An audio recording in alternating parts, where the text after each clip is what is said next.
সম্মানিত উপস্থিতি, আল্লাহ রাব্বুল আলামিন আমাদের প্রিয় নবী মুহাম্মদুর রাসূলুল্লাহ সাল্লাল্লাহু আলাইহি ওয়াসাল্লামকে উদ্দেশ্য করে তিনি ঘোষণা করেছেন, ওমা আরসালনাকা ইল্লা রাহমাতাল লিল আলামিন।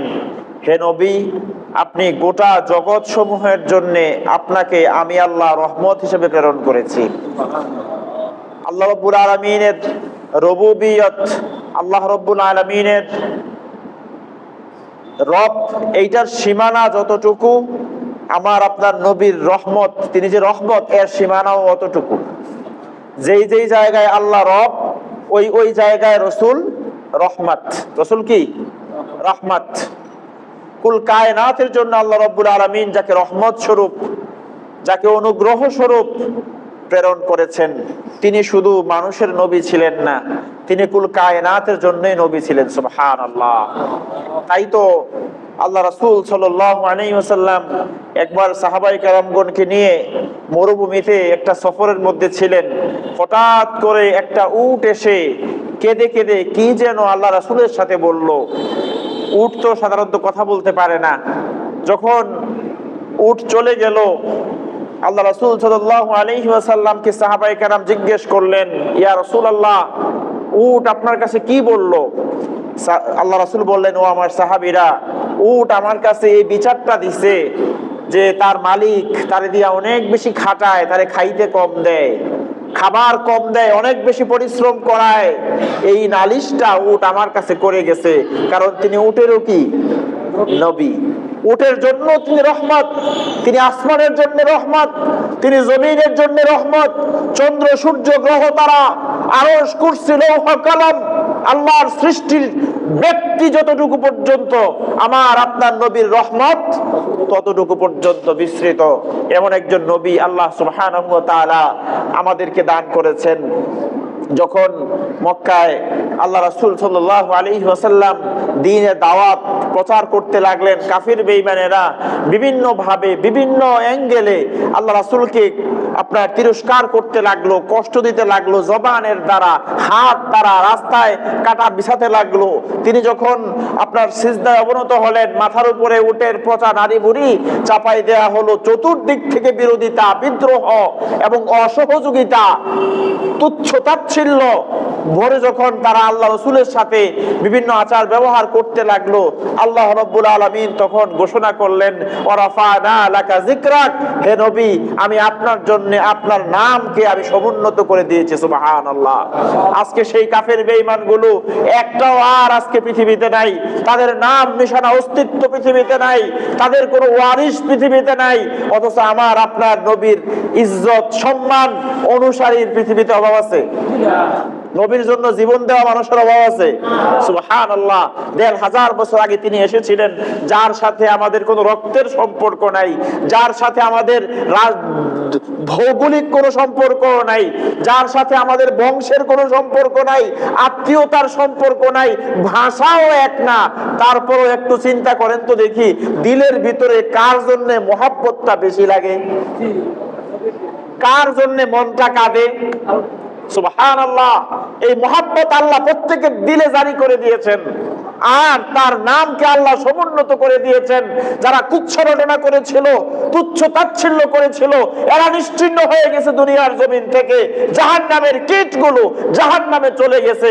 আমার আপনার নবীর নামকে আল্লাহ সমুন্নত করে দিয়েছেন। যেইখানে আল্লাহ তার নিজের নাম ব্যবহার করেছেন, ওইখানে আমার আপনার নবীর নাম আল্লাহ লাগাই দিয়েছেন। আযান যখন দেয়, আশহাদু আল্লা ইলাহা ইল্লাল্লাহ, সাক্ষ্য দিল আল্লাহ ছাড়া কোনো কি নাই, ইলাহ নাই। এর পরের বাক্যটা কি? আশহাদু আন্না মুহাম্মাদার রাসূলুল্লাহ, নিশ্চয়ই আমি সাক্ষ্য দিচ্ছি মুহাম্মদ সাল্লাল্লাহু আলাইহি ওয়াসাল্লাম আল্লাহর রাসূল। আযানের ভিতরে এই বাক্যটা বাদ দিলে আযান হবে? একামতে বাদ দিলে একামত হবে? আসেন, নামাজের ভিতরে নামাজ শুরু করলাম, নামাজ হবে একমাত্র কার জন্য? আল্লাহর জন্য। সালাত আদায় করতে শুরু করলাম, নামাজের ভিতরে যখন তাশাহুদের ভিতরে গেলেন, তখন আসসালামু আলাইকা আইয়ুহান নাবিয়্যু ওই শব্দ আসেনি? তো ওইখানে নামাজের ভিতরে আল্লাহ রাসূলের নাম সন্নিবেশিত করে দিয়েছেন। এর তাশাহুদটা শেষ করেই একটা গোটা দুরূদ পড়তে হয় রাসূলের উপরে, সুবহানাল্লাহ। শুধু দুরূদ পড়েই শেষ না, আল্লাহ রাসূল সাল্লাল্লাহু আলাইহি সাল্লাম বলেছেন বনি আদমের এই উম্মতের মুসলমানদের প্রত্যেকটা দোয়াই আল্লাহর দরবারে গ্রহণযোগ্য হয়, তবে দোয়া করার পরে এই দোয়াটা আসমান এবং জমিনের মাঝখানে ঝুলতে থাকে আল্লাহ পর্যন্ত পৌঁছানো হয় না, যতক্ষণ না পর্যন্ত এই দোয়ার পরে রাসূলের উপরে দুরূদ পাঠ না করা হয়। তাহলে আমার আপনার দোয়া, দুরূদ, সালাত, ইবাদত যা কিছু আল্লাহর কাছে পৌঁছায়, কবুল হয়, সবটার পেছনে একটা সাপোর্ট লাগে। ওই সাপোর্টটা হচ্ছে আমার আপনার রাসূলের উপরে দুরূদ, এছাড়া সম্ভব না। ওয়ারাফানা লাকা যিকরাক, আল্লাহ পাক নবীজির নামকে সমুন্নত করে দিয়েছেন। যেখানে আল্লাহ পাক তার নিজের কথা বলেছেন, ওইখানেই সাথে সাথে বন্ধুর কথাও আলোচনা করে দিয়েছেন। সুবহানাল্লাহ, এমন একজন নবী আল্লাহ রাব্বুল আলামিন আমাদেরকে দিয়েছেন। দেখেন তো, নবী আল্লাহ পাক যেমন রহমান, নবীর ভিতরে আল্লাহ পাক এই রকম রহমতটাই দিয়েছে। দেখেন তো অবস্থাটা কি। আল্লাহ পাক সুবহানাহু ওয়া তাআলা সূরা দুহা নাজিল করলেন। দুহা নাজিলের প্রেক্ষাপটটা আজকে আলোচনা নাই করলাম। সূরা দুহা নাজিল করার পরে সূরা দুহার ভিতরে একটা আয়াত আছে, ওয়ালা সাউফা ইউতিকা রাব্বুকা ফাতারদা, ওয়ালা সাউফা ইউতিকা রাব্বুকা ফাতারদা। হে রাসূল, অচিরেই আমি আল্লাহ আপনারে সন্তুষ্ট করব। এই কথাটা আল্লাহ রাসূলকে বলছে। এই কথাটা বলার আগে কিছু কথা বলে নেওয়া দরকার। পৃথিবীতে ১৬ লাখ পয়গাম্বর পৃথিবীতে আসছে নবুয়তের দায়িত্ব নিয়ে, রিসালাতের দায়িত্ব নিয়ে, আল্লাহর দ্বীনের দায়িত্ব নিয়ে নবী রাসূলগণ পৃথিবীতে আসছে। প্রত্যেক নবী রাসূল তারা যখন তার কওমের কাছে দাওয়াত নিয়ে গেছে, ওই জাতি খুব ফুলের মালা দিয়া গ্রহণ করছে। বিরোধিতা, শত্রুতা, অত্যাচার, জুলুম যা করার তাই নবী রাসূলগণের উপরে করা হয়েছে। এমনও সময় আসছে যে নবীর জীবন বিপন্ন হয়ে যাবে, এমন চরম সংকটময় মুহূর্তও কি সামনে আসছে। আর নবী রাসূলগণ যখনই চরম কোনো বিপদে পড়ছে, প্রত্যেক নবীর কাছে একটা স্পেশাল দোয়া করার একটা সুযোগ আল্লাহ দিয়ে দিয়েছিলেন। একটা স্পেশাল দোয়া। হ্যাঁ, নবীদের দোয়া কবুল, মুস্তাজাবুদ দাওয়াত, কবুলের উপরেও একটা স্পেশাল দোয়া করার সুযোগ আল্লাহ পাক প্রত্যেক নবী রাসূলকে দিয়েছিলেন। এবং প্রত্যেক নবী রাসূলই যখন ইব্রাহিম আলাইহিস সালাম আগুনে পড়ে গেছে, খুব সংকটময় মুহূর্ত, দোয়া করে ফেলছে। মুসা আলাইহিস সালাম দোয়া করে ফেলছে, ঈসা আলাইহিস সালাম দোয়া করে ফেলছে, কিন্তু আমার আপনার নবীর জীবনে সংকটময় মুহূর্তের কোনো কমতি ছিল না। তায়েফে পাথরে রক্তাক্ত হয়েছে, উহুদে রক্তাক্ত হয়েছে, সাহাবায়ে কেরাম জীবন দিয়েছে, অসংখ্য অজস্রবার জীবন সংকটে পড়েছে, কিন্তু এই স্পেশাল দোয়াটা একবারের জন্য করে নাই। আল্লাহ তাআলা জিজ্ঞেস করছে, ও আমার হাবিব, আপনি তো ইচ্ছা করলে ওই সময় একটা পাওয়ার তো দেওয়া আছে, ওই পাওয়ারটা তো কাজে লাগাইতে পারতেন, ওই দোয়াটা তো কাজে লাগাইতে পারতেন, আপনি দোয়াটা কেন কাজে লাগান নাই, কেন বলেন নাই? রাসূল জবাব দিয়েছে, আল্লাহ, আমি আমার দোয়াটা, আমার পাওয়ারটা আমি রাইখা দিছি, কিয়ামতের দিন যখন আমার উম্মত বিপদে পড়বে, ওই সময় দোয়া করে যেন এদেরকে আমি জান্নাতে নিতে পারি। আল্লাহ পাক নবীকে বলছেন, দেখেন, গোটা কুল কায়নাত আল্লাহরে খুশি করার জন্য ব্যস্ত। নামাজ পড়ি কার খুশির জন্য, তাসবিহ কার খুশির জন্য, রোজা কার খুশির জন্য, গোটা কুল কায়নাত আল্লাহরে খুশির জন্য ব্যস্ত। আর আল্লাহ উল্টা বলতেছে, ওয়ালা সাউফা ইউতিকা রাব্বুকা ফাতারদা। হে রাসূল, অচিরেই আপনার রব আপনারে সন্তুষ্ট করবে। উম্মতের কেমন কান্ডারি তিনি। হযরত ফাতেমাতুজ জাহরা রাদিয়াল্লাহু তাআলা আনহা জিজ্ঞেস করছে, আব্বা, কিয়ামতের দিন তো এটা কোনো ছোটখাটো ব্যাপার না, ছোটখাটো ব্যাপার। মানুষের জমায়েতরা কেমন হবে? যারা ইজতেমায় যায় তো বলে, এত নাম্বার খিত্তার মধ্যে গিয়ে আমারে পাইবা, বলে না, অমুক খুঁটির কাছে থাকবো, অমুক টাওয়ারের কাছে আমারে পাইবা, অ্যাড্রেস করে খুঁজে পাওয়ার জন্য। তো ফাতেমা রাদিয়াল্লাহু তাআলা আনহা বললেন, আব্বা, কিয়ামতের ময়দানে আপনারে কোথায় খুঁজবো, কোথায় আপনারে খুঁজবো? কোটি কোটি মানুষ, পৃথিবীর সব মানুষ, এত বড় ময়দান, এই বিপদ, আপনারে কোথায় খুঁজবো? আল্লাহ রাসূল বললেন, ফাতেমা, আমারে হাসরের ময়দানে খুঁজো, যদি ওইখানে না পাও তো মিজানের পাল্লার গোড়ায় যাইও, ওইখানে আমারে খুঁজো, যদি ওইখানে না পাও তো ফুলসিরাতের পুলের গোড়ায় যাইও, ওইখানে গেলে আমারে পেয়ে যাবা। যেই ঘাটিগুলোতে উম্মত বিপদে পড়বে ওইখানে রাসূল সুপারিশ করার জন্য দাঁড়াই যাবে, ওইখানেই দাঁড়াই যাবে উম্মতদেরকে টেনে টেনে টেনে টেনে জান্নাতে নেওয়ার জন্য। এমন রাসূল আল্লাহ রাব্বুল আলামিন আমাদেরকে দিয়েছেন। সম্মানিত হাজিরিন, যার নাম আল্লাহ সমুন্নত করেছেন সমস্ত সৃষ্টি রাজির উপরে, যাকে আল্লাহ পাক সবচেয়ে সম্মানিত করেছেন, যার সম্মানের কারণে উম্মত হিসাবে আমরাও সবচেয়ে সম্মানিত। আমরাও কি এখন এই ইজ্জত আমরা না বুঝলে কিছু করার নাই। এইরকম ইজ্জতওয়ালা উম্মত যদি, এইরকম ইজ্জতওয়ালা উম্মতের আচার ব্যবহার যদি পশুর মতো হয়, জানোয়ারের মতো হয়, এইরকম নবীর উম্মতের আচার আচরণ যদি, কার্যকলাপ যদি জালেমদেরকে ছাড়াই যায়, এটা আমাদের দুর্ভাগ্য, এটা আমাদের কি দুর্ভাগ্য।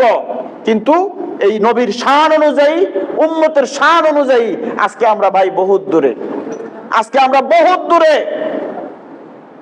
যে আচরণ, যে কার্যকলাপ আমরা করতেছি, এই কার্যকলাপ প্রমাণ করে না যে আমরা নবীর সাচ্চা আশেক, আমরা নবীর সাচ্চা উম্মত।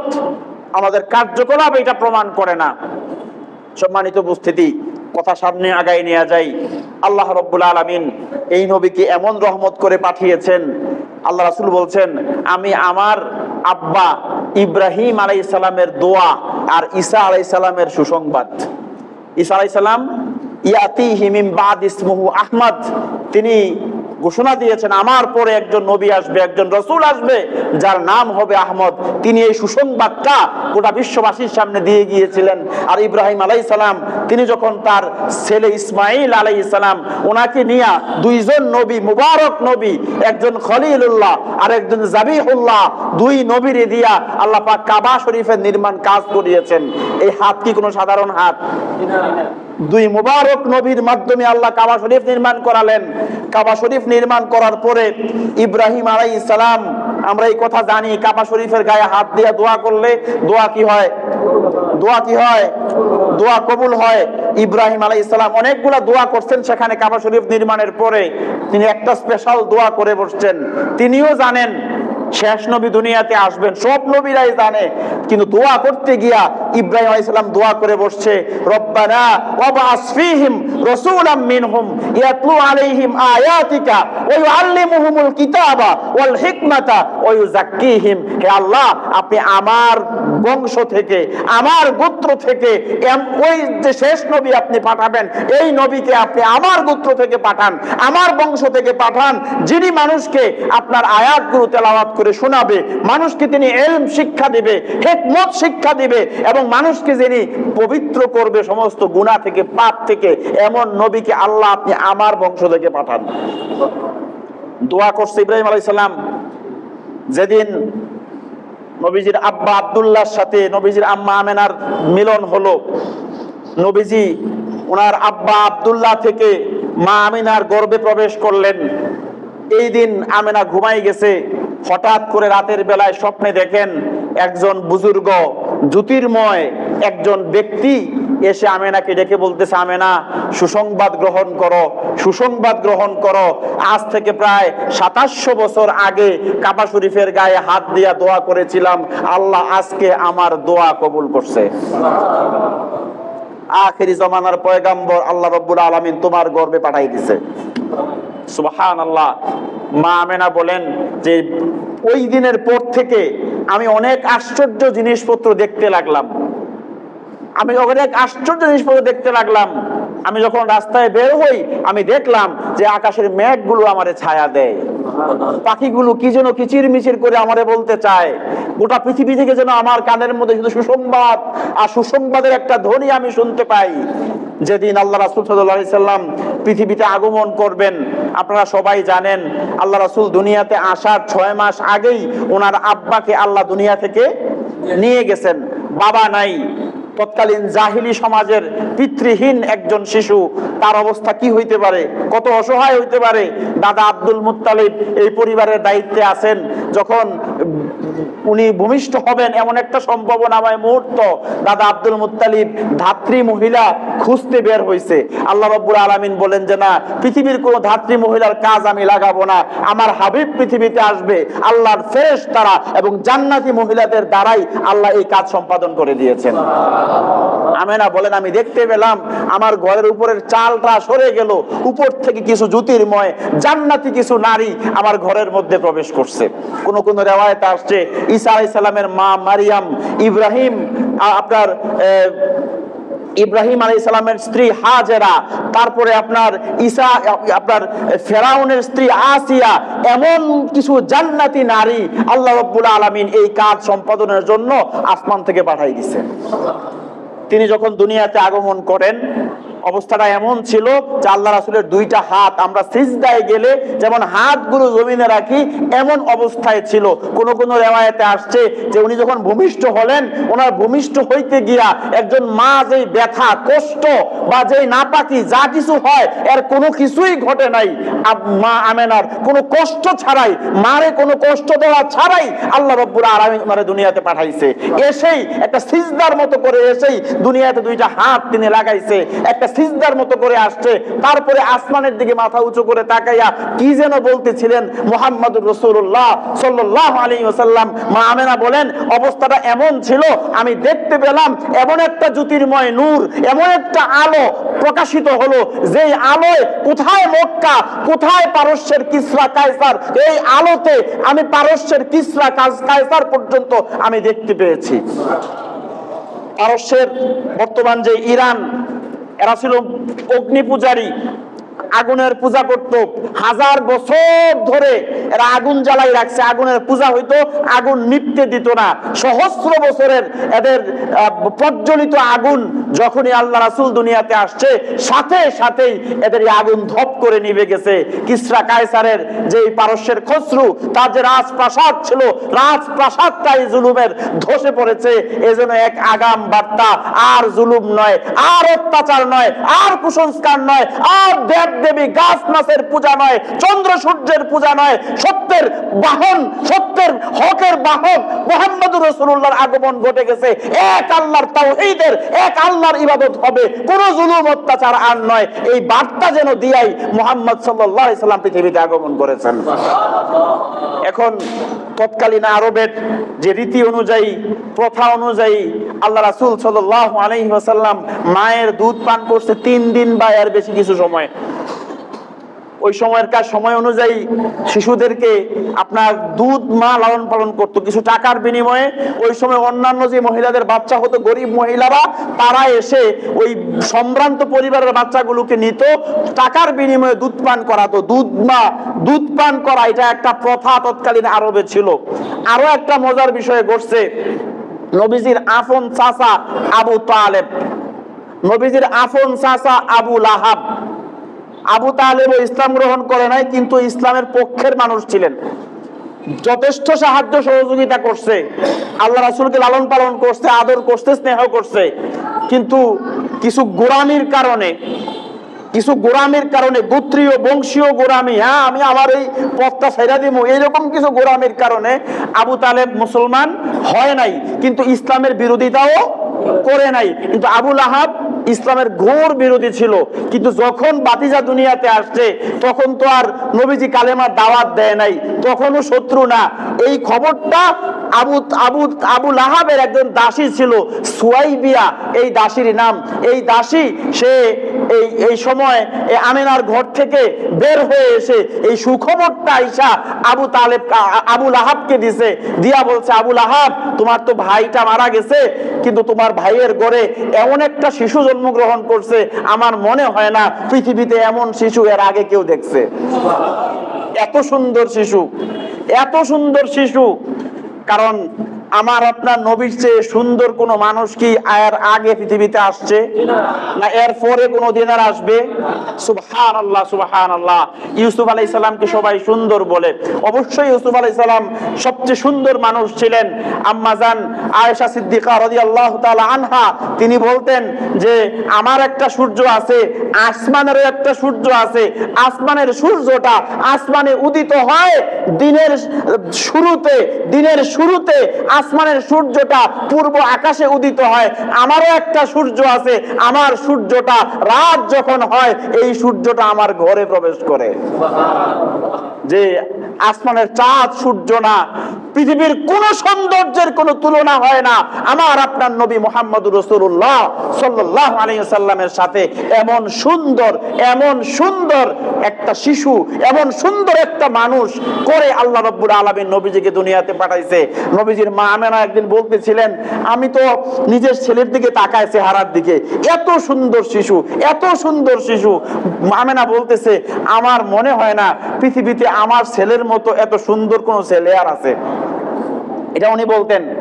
তো আল্লাহ রাব্বুল আলামিন পরক্ষণে বিভিন্ন ভাবে ওনাকে এটা ইনফর্ম করছে যে তোমার ছেলের মতো শিশু পৃথিবীতে আসবে কোত্থেকে? আমি এর চেয়ে সুন্দর করে কাউকে তো বানাই নাই, সবচেয়ে সুন্দর করে তারে বানাইছি, এর চেয়ে সুন্দর আসবে কোত্থেকে? তো আবুল আহাব সে খবরটা পাওয়ার পরে খুব খুশি হয়েছে। আবুল আহাব খবরটা পাওয়ার পরে যে ভাতিজা হয়েছে, এই খুশিতে সুয়াইবিয়া ছিল তার দাসী, বলছে যা আজকে থেকে তুই আজাদ, তুই মুক্ত। একটা বিষয় খুব লক্ষণীয় এখানে, নবীজির জন্মের খুশিতে আবুল আহাব কি করছে? দাসী আজাদ করে দিছে। কিরকম খুশি হয়ে এটাকে কাজটা করছে? খুশিতে দাসী আজাদ করছে, এই কথা সত্য। তো যেদিন নবীজি আবুল আহাবকে সহ ডেকে মক্কার আবু কুবাইস পাহাড়ের নিকটে নিয়ে বলল যে হে কুরাইশেরা, হে মক্কাবাসী, আমি যদি বলি এই পাহাড়ের ওই পাশে তোমাদের জন্য শত্রু উৎপেতে আছে, তোমরা কি এই কথা বিশ্বাস করবা? বলছে হ্যাঁ অবশ্যই বিশ্বাস করি, তুমি কোনোদিন মিথ্যা বলো না, তুমি যা বলো সব সত্য বলো, তুমি আল আমিন, তোমার কথা বিশ্বাস করি।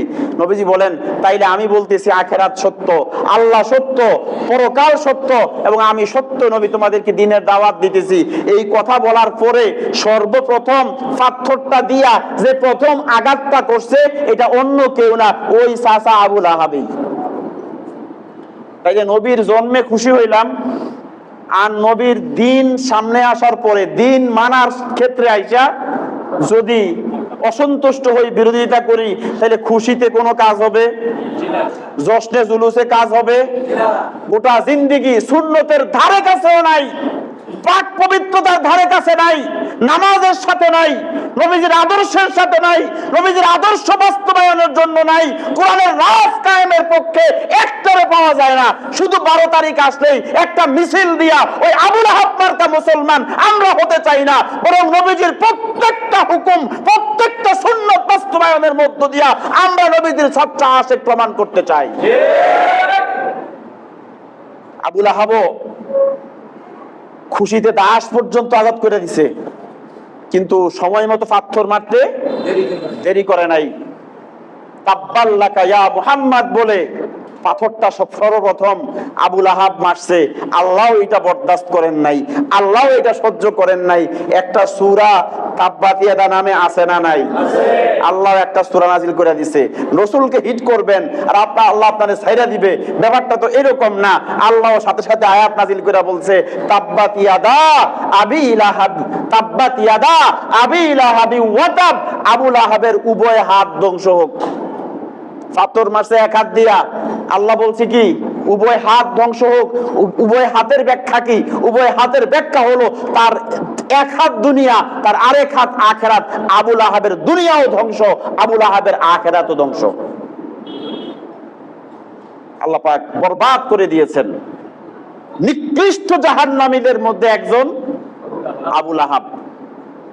জন্মের খুশি ঠিকই করছে, কিন্তু রসুলের সিরাত, রসুলের আদর্শ, রসুলের শিক্ষা, রসুলের প্রতি ঈমান, আল্লাহর প্রতি ঈমান, আল্লাহর তাওহীদের প্রতি ঈমান না আনার কারণে চিরতরে আল্লাহ রাব্বুল আলামিন তার দুনিয়া এবং আখিরাত ধ্বংস করে দিয়েছে। হ্যাঁ, তবে একটা উপকার কোন কোন রিওয়ায়াতে আসছে, এই কারণে একটা উপকার সে পাইছে, এটা আমরা গত সপ্তাহে বলছি। হ্যাঁ, নবীজির জন্ম মিলাদ নিয়ে আলোচনা করলে যেমনি আসমান থেকে বৃষ্টির ফোঁটা নাজিল হয়, এমনি ওই মজলিসের উপরে আল্লাহর রহমতের বাড়ি বর্ষণ হয়। এই কথা সত্য। আবুল আহাবের একটু উপকার হয়েছে। আবুল আহাব মারা যাওয়ার পরে আবুল আহাবের এক কাছের মানুষ বা বন্ধু আবুল আহাবের স্বপ্নে দেখছে। স্বপ্নে দেখলো যে আবুল আহাবের অবস্থা গুরুতর অবস্থা, জাহান্নামের আযাব তো আর কল্পনাতীত, কি বলেন, কল্পনা করা যায় না, এইরকম আযাবের মধ্যে আছে। তো ওই বন্ধু জিজ্ঞেস করছে আবুল আহাব, আবুল আহাব কি অবস্থা? বলছে যে বেউফায় এমন আযাব সহ্য করতেছে। তবে ওই যে সুয়াইবিয়া দাসীরে মুক্ত করছিল, এই একটা কারণে আল্লাহ রাব্বুল আলামিন সপ্তাহে একদিন কোন কোন রিওয়ায়াতে আসছে আযাবটা একটু লাঘব করে, একটু কমায়, অথবা তার একটু ঠান্ডা পানি পান করার সুযোগ করে দেয়। একটু লাভ হইছে। তার মানে যদি সে নবীর কারণে একটু পর্যন্ত উপকৃত হয়, তো আমরা যারা উম্মত ঈমান আনলাম ওনার উপরে, ওনার রিসালাতকে বিশ্বাস করলাম, আমরা যদি সোমবারে রোজা রাখি, আমরা যদি দান সাদাকা করি, আমরা যদি বেশি বেশি দুরূদ ও সালাম পাঠ করি, তাইলে আমাদের উপকার হবে না? না সম্ভাবনা কম? ইবাদত কিভাবে করতে হবে, রাসূলকে কিভাবে ভালোবাসতে হবে, তার নমুনা হচ্ছে সাহাবায়ে কেরাম। নমুনাকে আবু বকরের চেয়ে বেশি বড় আশিক আমরা হয়ে গেছি না? পৃথিবীর কারো এটা দাবি করা সম্ভব? হযরত উমর রাদিয়াল্লাহু আনহুর চেয়ে বড় আশিক আমরা হয়ে গেছি? উসমান আলীর চেয়ে বড় আশিক হয়ে গেছি? তাকাই দেখেন, ওনারা নবীকে যেইভাবে ভালোবাসছে, যেই কাইফিয়তে ভালোবাসছে, আমাদের ভালোবাসাও হবে ওনাদের কাইফিয়তে, ঠিক কি না? শুধু নবীর ভালোবাসা না, শুধু নবীর ভালোবাসা না, আল্লাহ পাক তো বলছে ইয়া আইয়ুহাল্লাযীনা আমানু কামা আমিনুন নাস, তোমরা আল্লাহর প্রতি ঈমান আনো ওইভাবে যেমনে সাহাবায়ে কেরাম ঈমান আনছে। আল্লাহর প্রতি ঈমানও ওইভাবে আনতে হবে যেমনে সাহাবায়ে কেরাম ঈমান আনছে। ইবাদত বন্দেগী যা কিছু আছে, সাহাবায়ে কেরাম ছিলেন রোল মডেল। নবীর কাছ থেকে শিখে শিখে ওনারা যে প্র্যাকটিসটা করছে, এই প্র্যাকটিসটাই আমাদেরকে করতে হবে। আরেকটা কথা বলে সামনে আগাই যাই। আল্লাহ রাসূল সাল্লাল্লাহু আলাইহি ওয়াসাল্লাম বললেন যে এই খ্রিস্টানরা, নাসারারা, তারা ভাগ হইছে 72 কাতারে, আর আমার উম্মত বিভক্ত হয়ে যাবে 73 কাতারে। সাহাবায়ে কেরাম বললেন ইয়া রাসূলুল্লাহ, তাহলে জান্নাতি হবে কোনটা? নবীজি বললেন মা আনা আলাইহি ওয়া আসহাবি, আমি মুহাম্মদ এবং আমার সাহাবীরা যেই নীতির উপরে, যেই আদর্শের উপরে, যেই প্র্যাকটিসের উপরে থাকবে, এইটাই হক, এইটাই জান্নাতি হবে, বাকি সব জাহান্নামী। এবার নবীকে ভালোবাসবো নিজের বানানো পন্থায় না সাহাবায়ে কেরামের পদ্ধতিতে? কার পদ্ধতিতে? এবার মিলান, যা যা করতেছি, করছেন, এই কাজগুলা সাহাবায়ে কেরাম থেকে প্রমাণিত কিনা দেখেন, সাহাবায়ে কেরাম থেকে প্রমাণিত কিনা দেখেন। মুহাব্বত আমরা বেশি করনেওয়ালা হয়ে গেছি। এক সাহাবী উহুদের যুদ্ধে 70 জন সাহাবী জীবন দিয়েছেন, 70 জন সাহাবী শাহাদাত বরণ করেছেন। এক সাহাবী, ওনার চোখের মধ্যে তীর লাইগা চোখটা বের হয়ে চলে আসছে, ক্ষতবিক্ষত অবস্থা। এই বের হয়ে আসা এই কাটা চোখটা হাতে নিয়া এই সাহাবী নবীজির সামনে আসছে। নবীজি যখন 70 জন সাহাবীর লাশ সামনে আসছে, শহীদদের লাশ, ওই সাহাবী এসে বলছে ইয়া রাসূলুল্লাহ, আমার চোখটাও শহীদ হয়েছে, চোখটা শহীদ হয়েছে। এখন আল্লাহ রাসূল সাল্লাল্লাহু আলাইহি ওয়াসাল্লাম বললেন তুমি এর বিনিময়ে কি চাও? ওই ব্যক্তি বলতেছে ইয়া রাসূলুল্লাহ, আমার অন্য কিছু দরকার নাই, আমার চোখটা আবার ফেরত দেওয়ার ব্যবস্থা করেন। অন্য সাহাবীরা বলতেছে এটা কি কথা বললা তুমি? শাহাদাত বরণ করতে পারা, আল্লাহর রাস্তায় রক্ত দিতে পারা তো সৌভাগ্যের ব্যাপার, তুমি দুনিয়াতে এর বদলা কেন ফেরত চাইছো?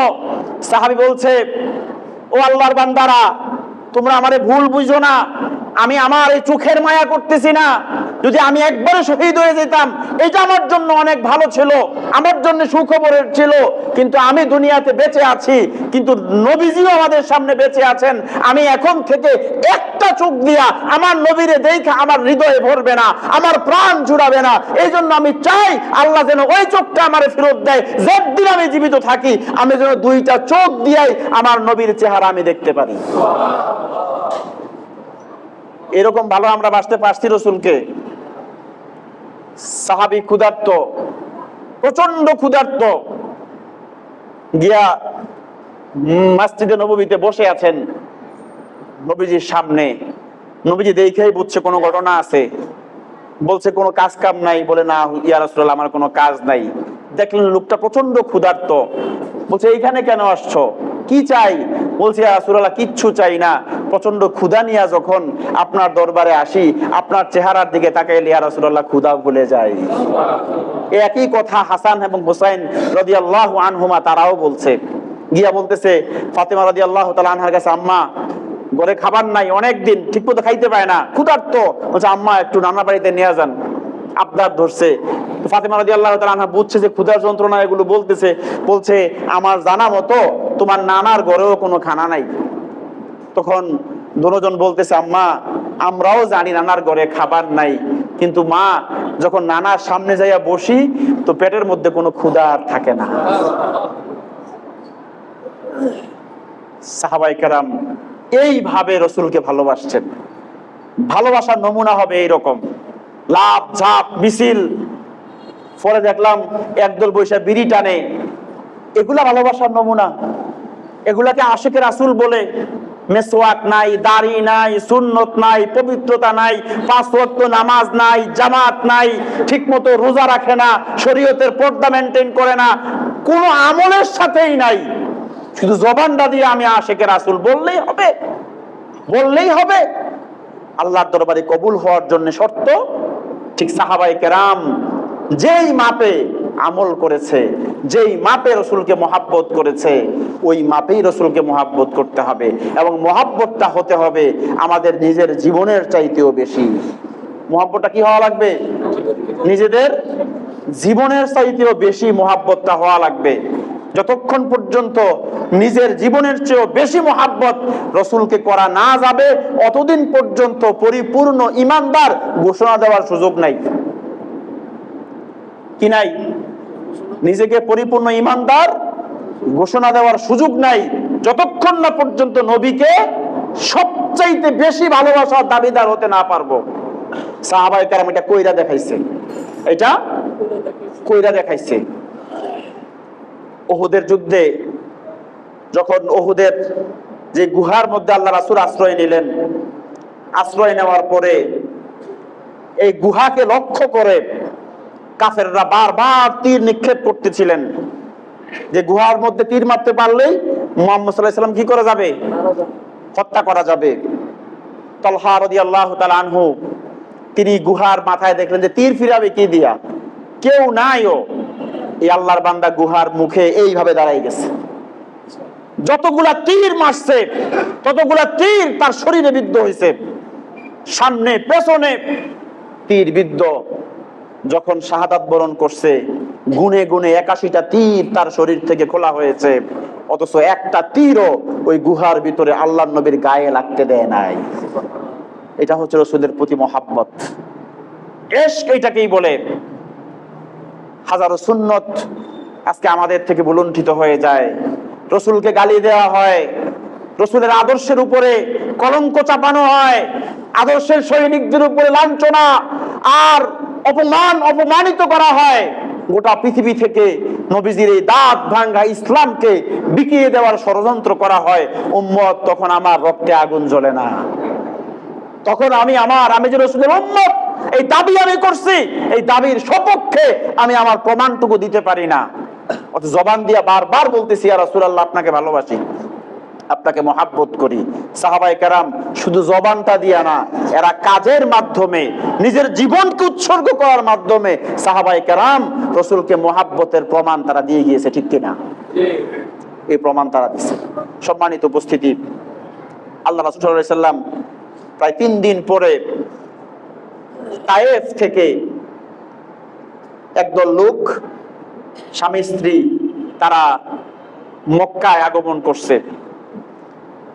রাসূল করিম সাল্লাল্লাহু আলাইহি সাল্লাম যেই যুগে পৃথিবীর যেই সময়ে যেই বছর পৃথিবীতে আসছেন, একমাত্র আল্লাহর নবীর উসিলায় এই বছর যত মা সন্তান প্রসব করছে, এই উসিলায় ওই বছর আল্লাহ কাউরে কোনো কন্যা সন্তান দেয় নাই। রাসূল ছিলেন পুরুষ, যার কারণে যত মা এই বছর সন্তান প্রসব করছে, এই উসিলায় আল্লাহ ওই বছর প্রত্যেককে পুত্র সন্তান দান করছে।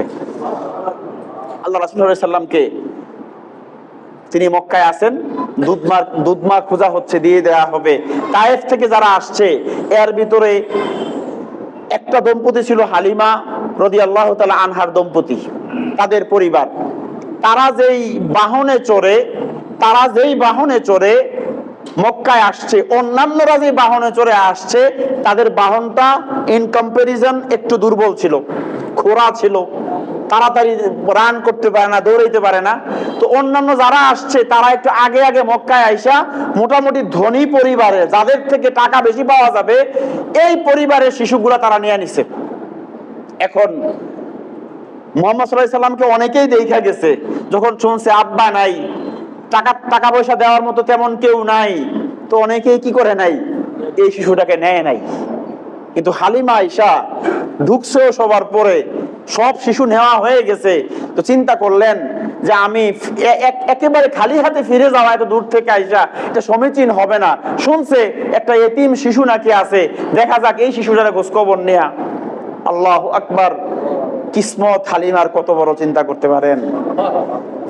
তার কপাল, তার সৌভাগ্য কত সুপ্রশস্ত। তিনি এসে যখন মুহাম্মদ সাল্লাল্লাহু আলাইহি সাল্লামকে কোলে নিছে, হালিমা বলতেছে, আমার কাছে মনে হয়েছে আসমানের চাঁদটা আমি কোলে নিয়ে বসে আছি। আল্লাহ রাসূল সাল্লাল্লাহু আলাইহি সাল্লামকে নিয়ে যখন হালিমা তার সাওয়ারিতে উঠছে, যেই সাওয়ারিটা এতক্ষণ চলতে পারে না, বলে এইটা দৌড়াইয়া অন্য সবার আগে তায়েফে পৌঁছে গেছে। এই তায়েফে তখন দুর্ভিক্ষ চলতেছিল, খাদ্যের অভাব, এমন সংকট। হালিমা বলেন, যেই মুহাম্মদকে নিয়ে আমরা তায়েফে প্রবেশ করছি, বৃষ্টি শুরু হলো, ফসল ফলতে শুরু করলো, আমাদের পশুগুলো এর বাটে দুধ আসতে শুরু করলো, গোটা তায়েফ নগরী যেন এক বরকতে পরিপূর্ণ হয়ে গেছে। হালিমা অভাবগ্রস্ত একজন নারী ছিলেন, মুহাম্মদ যখন আমার ঘরে প্রবেশ করছে, আমার ঘর থেকে অভাব দূর হয়ে গেছে। আমরা আজকে বরকতের জন্য বহু কিছু করি, আমরা আমাদের স্বাবলম্বিতার জন্য আমরা অনেক কিছু করি, কিন্তু সমস্ত বরকত ওই ঘরে থাকবে যেই ঘরে রাসূলের মুহাব্বত এবং সুন্নত থাকবে। কি থাকবে বলেন? সুন্নত থাকবে। আফসোস উম্মত, আমরা কি করছি দেখেন, যেই রাসূলকে আল্লাহ পাক প্রথম আকাশ, দ্বিতীয় আকাশ, একজন নবী, প্রত্যেকটা আকাশে যেই নবীকে সংবর্ধনা দিলেন, প্রত্যেকেই তার অবস্থানে থাকলো, সর্বশেষ যাকে আল্লাহ রাব্বুল আলামিন তার কাজ পর্যন্ত পৌঁছে নিলেন, বাইতুল মামুর এর উপরে নিয়ে গেলেন, সিদরাতুল মুনতাহার উপরে নিয়ে গেলেন, প্রত্যেকটা আকাশ পাড়ি দিয়া যাকে আল্লাহ তার জায়গায় ওইখানে নিয়ে স্থান দিলেন, আর ওই নবীকে আমরা ঘর থেকে বের করে দিছি।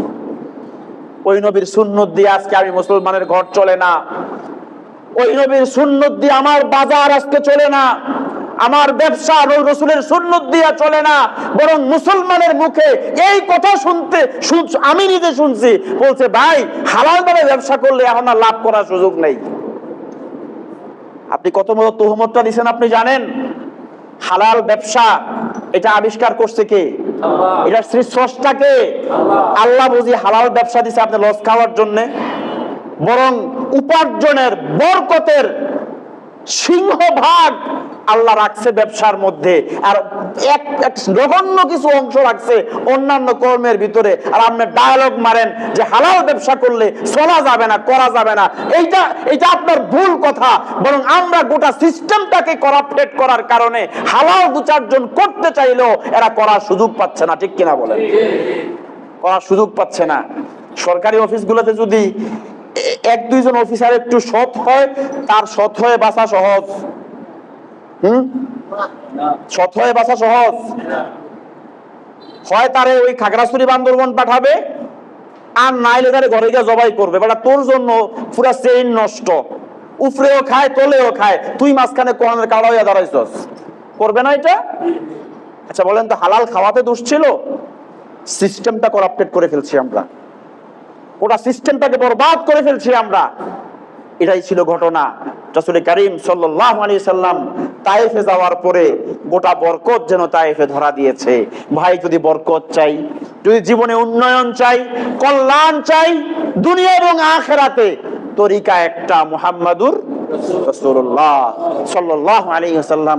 ওনার সুন্নাত, ওনার আদর্শ অনুসরণের মধ্য দিয়ে ওনাকে মহব্বত করেন, ওনার আদর্শ অনুসরণের মধ্য দিয়ে ওনাকে মহব্বত করেন। পৃথিবীর কোন নেতা, কোন দার্শনিক কেউ সফল না, একজন মাত্র ব্যক্তি সফল, তিনি আমার আপনার নবী মুহাম্মদুর রাসূলুল্লাহ সাল্লাল্লাহু আলাইহি ওয়াসাল্লাম। পৃথিবীর কোন নেতার চরিত্র নিয়ে যদি কথা উঠে, যাদেরকে আমরা ফলো করি, যাদেরকে আইডল মনে করি, যাদেরকে মডেল মনে করি, যাদের আইডিওলজি আমরা ফলো করি, একটা মানুষ আপনি দেখান তার চরিত্র নিষ্কলুষ, পারবেন দেখাইতে?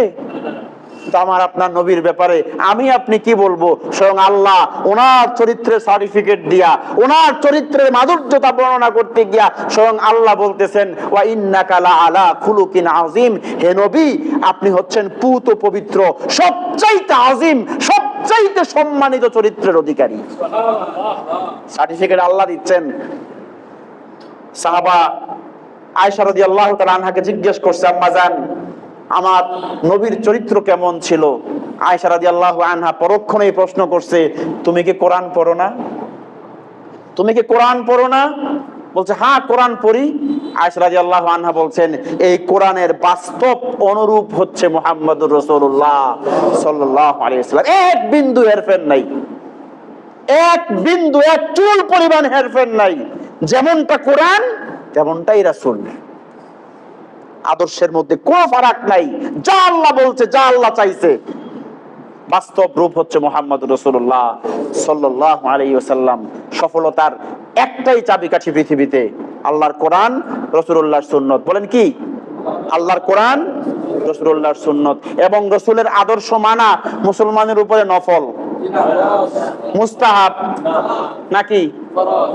আল্লাহ পাক ঘোষণা করছেন, লাকাদ কানা লাকুম ফি রাসূলিল্লাহি উসওয়াতুন হাসানা, লাকাদ কানা লাকুম ফি রাসূলিল্লাহি উসওয়াতুন হাসানা, তোমাদের জন্য সর্বোত্তম আদর্শ হচ্ছে তোমাদের রাসূল, সুতরাং তোমাদের রাসূলকে তোমাদের আদর্শ হিসেবে গ্রহণ করো।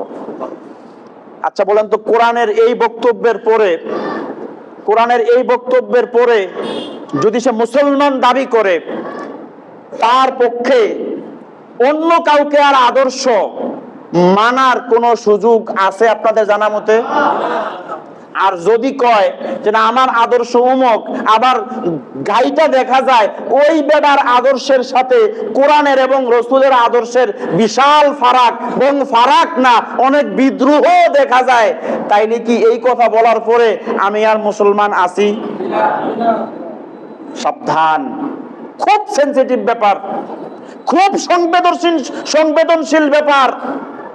সাবধানে কথা বলবেন, নেতা সাবধানে গ্রহণ করবেন, কাউকে আদর্শ মানতে ঈমানের হেফাজত করে আদর্শ মানবেন, কারণ কিয়ামতের দিন প্রত্যেক ব্যক্তিকেই ডাকা হবে তাদের স্ব নেতা সহকারে। ভাবছেন না বানাইয়া কইছি, এটা কোরআনের কথা। প্রত্যেকে যে যার অনুসরণ করত, যে যার নেতৃত্ব মানত, যে যার ইত্তেবা করত, তার সাথেই তার হাসর হবে, তার সাথেই তাকে ডাকা হবে। যে যেই পীরের মুরিদ, আপনার পীর সাহেব সমেত আপনাকে ডাকা হবে। যার যে আদর্শ, যার যেই নেতা, তার সাথেই আপনাকে ডাকা হবে। এবার আপনি একটু ক্যালকুলেশন করেন যে অমুকের লোকে যদি আমারে ডাক দেয়, বুঝেন নাই কথা, অমুকের লোকে যদি আমারে দাঁড় করায়, তাইলে অমুকের পায়জামা ঠিক থাকবো কিনা আর আমার শর্ট প্যান্ট ঠিক থাকবো কিনা একটু চিন্তা করে দেন। আর যদি আমরা দাবিদার হই আমাদের নেতা, আল্লাহুম্মা সাল্লি আলা সাইয়্যিদিনা, আমরা সাইয়্যিদিনা মুহাম্মদ বলি না, তাহলে আমাদের নেতা ওকে মুহাম্মদ সাল্লাল্লাহু আলাইহি সাল্লাম। যদি আমরা এর দাবিদার হই, আমাদের নেতা যদি মুহাম্মদ রাসূলুল্লাহ হয় আর তার আদর্শের সৈনিক যদি আমরা হই, তাহলে যখন আল্লাহ পাক কিয়ামতের দিন সকলকে ডাকবেন, আমরাও আমাদের নেতার সঙ্গে দাঁড়াবো। আমাদের নেতা হবেন বিশ্ব নবী মুহাম্মদুর রাসূলুল্লাহ সাল্লাল্লাহু আলাইহি ওয়াসাল্লাম, যেই নেতা সবার আগে জান্নাতের দরজায় করাঘাত করবেন, যার জন্য জান্নাতের দরজা উন্মুক্ত করা হবে, যিনি প্রথম জান্নাতকে উদ্বোধন করবেন, তিনি যাওয়ার পরে সমস্ত আম্বিয়া আলাইহিমুস সালাম তার সুপারিশ ক্রমে জান্নাতে যাবে। তারপরে যারা জান্নাতে যাবে তারা হচ্ছে এই নবীর উম্মত, এই নবীর আদর্শের অনুসারী সৈনিকেরা। মজার ঘটনা ঘটবে হাসরের মাঠে, মজার ঘটনা ঘটবে। এখন দেখছেন না কেরুম্বা লাড়ি জানি বাড়িছে এডি পুলিশের এত র্যাবের এত থাই এমন এমন এমন এমন করে লাইট জ্বলে, দেখছেন না? জ্বলে না নাকি জ্বলে না? জ্বলে জ্বলে। দেখবেন গাড়ির এন দিয়ে একটা মাথা বার করে রাখছে, হ্যান দিয়ে একটা মাথা বার করে রাখছে, হেতে এটা ঘুরায় হেতে এটা ঘুরায়। পেছনে প্রাইম মিনিস্টার আইয়ে, সামনে আর্মির গাড়ি, র্যাবের গাড়ি, পুলিশের গাড়ি, আলো লাইট ঝলকানি, কি যে একটা আয়োজন। আরেকটা মাইক দিয়া, এ ফাফিয়া বাস রাস্তার এই পাশে যা, হে এই পাশে দাঁড়া, ওটা রাস্তা ক্লিন, কোন যানজট নাই, যে যেখানে আছে ওইখানে স্টপ। এমন একটা সিচুয়েশন হয় না যখন ভিভিআইপি কেউ, প্রাইম মিনিস্টার, প্রেসিডেন্ট, ওই লেভেলের কেউ রওনা দেয়, এমন হয় না? সব সব ক্লোজ। ঠিক হাসরের মাঠে আমার আপনার নবী যখন তার এই জামাত নিয়া জান্নাতের দিকে মার্চ করবেন, জান্নাতের দিকে রওনা করবেন, নূরুহুম ইয়াসআ বাইনা আইদিহিম ওয়া বিআইমানিহিম, সামনে নূর, ডানে নূর, বায়ে নূর, পেছনে নূর। ফেরেশতারা শুধু বলতে থাকবে, হে মুসা নবীর উম্মত ওই পাশে যা, ঈসার উম্মত ওই পাশে যা, রাস্তা খালি কর। একেবারে সোজা রাস্তা থাকবে। এখন বিশ্ব নবী মুহাম্মদুর রাসূলুল্লাহ তার উম্মতদেরকে নিয়ে জান্নাতে প্রবেশ করবে। সুতরাং আমাদের আদর্শ, আমাদের নেতা একজন, তিনি মুহাম্মদুর রাসূলুল্লাহ সাল্লাল্লাহু আলাইহি ওয়াসাল্লাম। বারবার কথাগুলো আপনাদেরকে বলতেছি, ভাই ভুল করেন না, ভাই ভুল করেন না। দুনিয়ার জীবনটা খুবই খুবই সংক্ষিপ্ত, খুবই সামান্য। একবার ভুল করলে, একবার ভুল করে কবরে গেলে আর সংশোধনের সুযোগ থাকবে না। এইখান থেকেই সংশোধিত হয়ে যোগ্য নেতার যোগ্য অনুসারী হয়ে কবরে যান, মুহাম্মদুর রাসূলুল্লাহর উম্মত হয়ে কবরে যান, উম্মত হয়ে কবরে যান। নয়া দুলাও এত আপ্যায়ন পায় না, কবরে আপনার জান্নাতি ফেরেশতারা এই পরিমাণ আপ্যায়নের জন্য প্রস্তুত আছে। সম্মানিত উপস্থিতি, সুতরাং আসুন আমরা ধারাবাহিকভাবে সিরাতের উপর আলোচনা করব ইনশাআল্লাহ। আল্লাহ রাসূল সাল্লাল্লাহু আলাইহি ওয়াসাল্লাম তায়েফে আছেন, এতটুকু পর্যন্ত রেখে আজকের মতো শেষ করে দিচ্ছি। সামনে আরো কথা আছে নবীজির জীবনের বিভিন্ন দিক নিয়ে, ওনার পারিবারিক জীবন, ওনার সামাজিক জীবন, ওনার রাষ্ট্রীয় জীবন, ওনার কোরআনের আইন বাস্তবায়ন, ওনার আখলাক, ওনার চরিত্র, বিশদ আলোচনা হবে ইনশাআল্লাহ। ফাঁকে ফাঁকে কথা হবে। আল্লাহ সুবহানাহু ওয়া তাআলা আমাদের সকলকে নবীজির সাচ্চা উম্মত হওয়ার তৌফিক দান করেন। সবাই বলি আমিন। আমরা যারা ভুল পথে আছি, ভুল মতে আছি, আল্লাহ যেন আমাদেরকে পুরা হেদায়েত দিয়ে সিরাতে মুস্তাকিমের উপরে প্রতিষ্ঠিত করে দেন। সকলে বলি আল্লাহুম্মা আমিন।